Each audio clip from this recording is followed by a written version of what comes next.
So today's video is going to be about Schoenhut. So Albert Friedrich Schoenhut was born in Germany in 1849, and he immigrated to the United States as a very young man and founded in 1892 a company called the Schoenhut Piano Company. They were based in Philadelphia, and in 1897 he incorporated the A. Schoenhut Company, and they had a reputation of excellence producing toy pianos.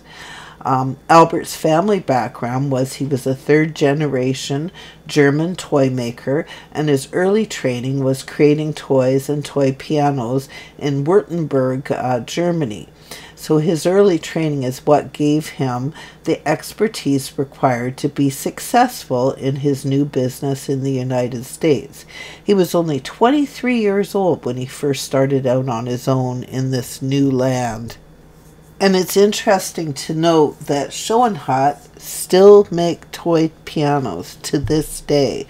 So they're still produced in 2023. It's an amazing thing that this many years they have existed. I'm showing here on the screen some examples of Schoenhut toy pianos, which I'm sure some of us had when we were children. So hard to believe that a company that started so long ago still exists today. Schoenhut did not just produce pianos. The production of wooden dolls began in 1903. At the end of this video, you'll see some lovely example of Schoenhut dolls.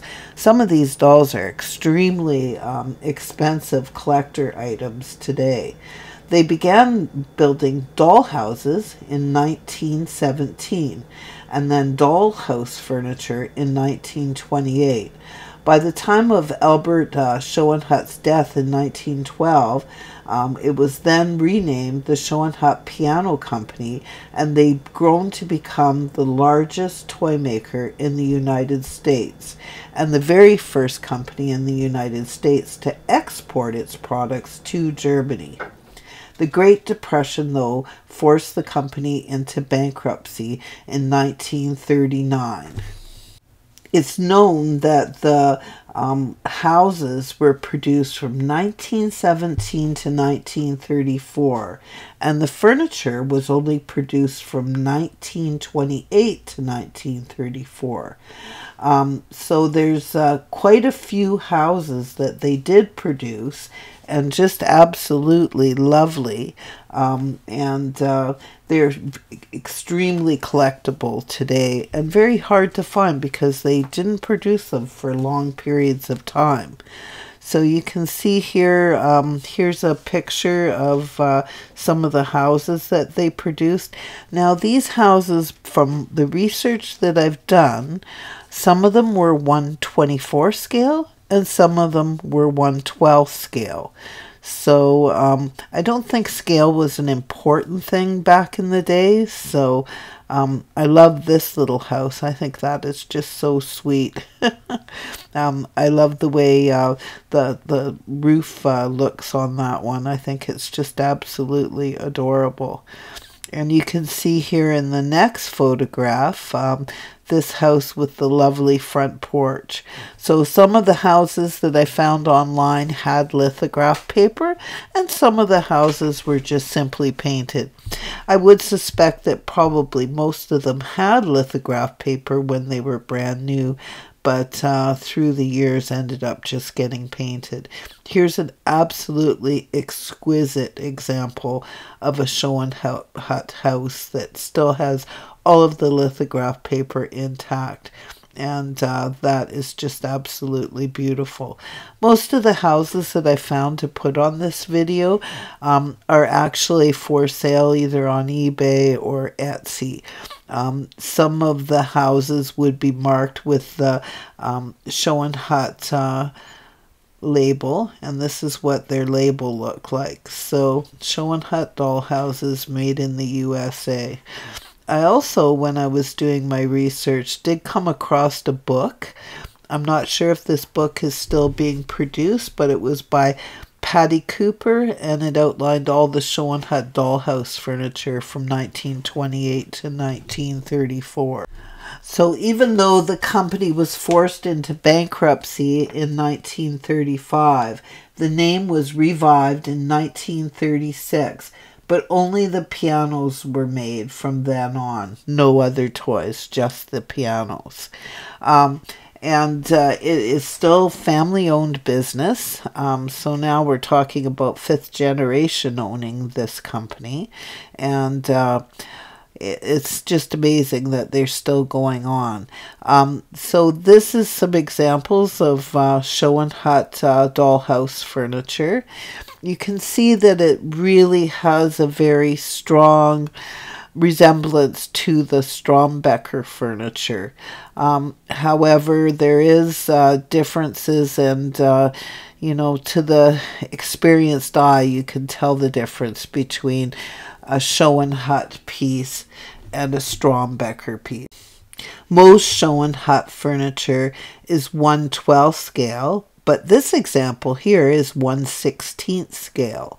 So, and again, back then scale wasn't really a big thing, because some of their dollhouses were 1/24 scale, and some of the dollhouses were 1/12 scale. Which is funny because they never made any 1/24 scale furniture. So you can see here a lovely example of a little kitchen setup.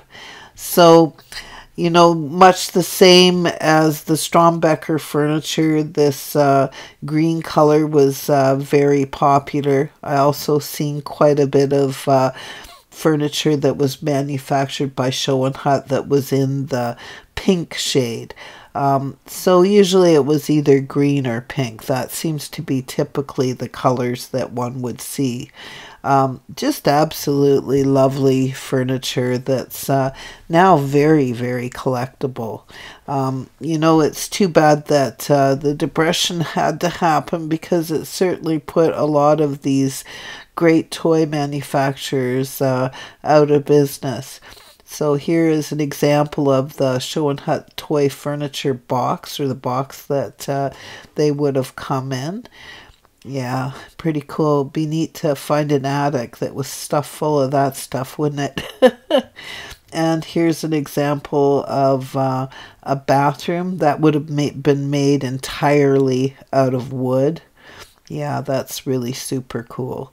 And the next example is an old-fashioned ice box or a refrigerator. See the coil on the top? Pretty neat. So, and then of course the next examples that I'm going to show you are the Schoenhut dolls. And when I say valuable, from what I've seen on the internet, these dolls today are worth in excess of $2,000 a piece. So just beautiful. In their original costumes, in original condition, they can be worth just a literal fortune. So just beautiful, beautifully hand carved. Look at how beautiful those are. And can you imagine that those are made out of wood? Those are not porcelain dolls. Pretty cool, hey? So I found also an example of an ad for the Schoenhut dolls. Kings and queens of the toy world, it says. Wow, pretty cool. I find these history videos just so interesting to do. If you enjoyed today's video and would like to help support my channel, you can do so by buying me a coffee. Just go to www.buymeacoffee.com/Lisa I'd like to thank everybody that has bought me a coffee. You have no idea how much I appreciate it. And if you haven't already subscribed to my channel, please subscribe, hit that like button, tell your friends and share my videos, and leave a comment in the comment box below. It really helps my channel grow. And once again, have the best day ever. Thanks for watching today.